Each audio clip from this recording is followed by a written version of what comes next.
কাজে আজকে দেশে কোথায় সরকার, কার কাছে আমি বিচার চাইব?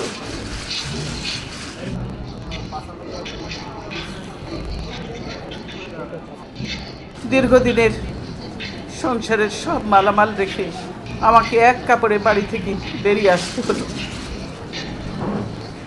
বের করে দেওয়া হলো।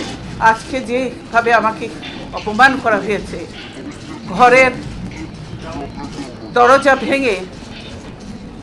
দরজা ভেঙে আমার বেডরুমের দরজা ভেঙে রীতিমাত্র ট্রেনিং হিচড়ে তারা বের করেছে এবং এমনভাবে বলছে যে পুরুষ মানুষ এমনভাবে বলছে যে জোর করে ওনাকে উঠিয়ে নিয়ে আসেন, জোর করে দরকার হলে ওনাকে কোলে উঠিয়ে নিয়ে আসেন। এরকমভাবে একটা সরকারের এই আচরণ। ওনারা ধাক্কা দিয়ে আমাকে গাড়িতে উঠিয়েছেন।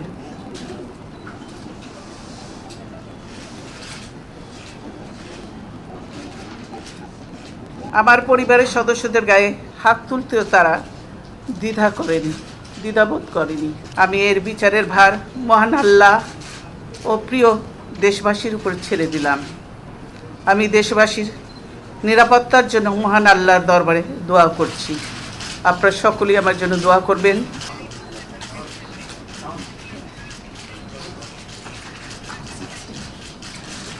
যে অবস্থা করেছে, সারাদিন আমি মানুষকে কিছু খেতে পর্যন্ত পারিনি, আমার বাড়ির লোকজনকে কিছু খেতে পর্যন্ত দেয়নি।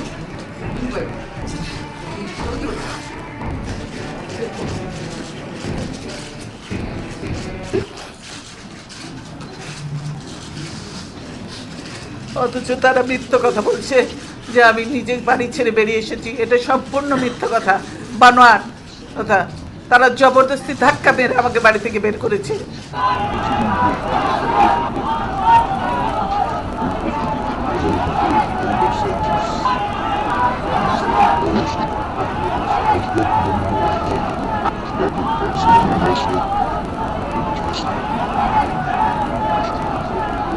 কাজে আজকে দেশে কোথায় সরকার, কার কাছে আমি বিচার চাইব?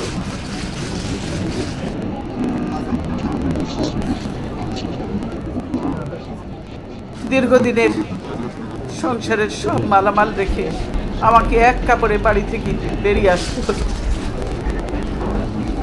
বের করে দেওয়া হলো। আজকে যেভাবে আমাকে অপমান করা হয়েছে, ঘরের দরজা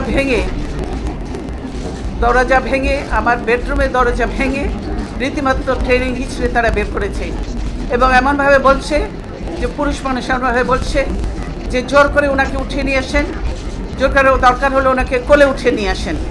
এরকমভাবে একটা সরকারের এই আচরণ। ওনারা ধাক্কা দিয়ে আমাকে গাড়িতে উঠিয়েছেন।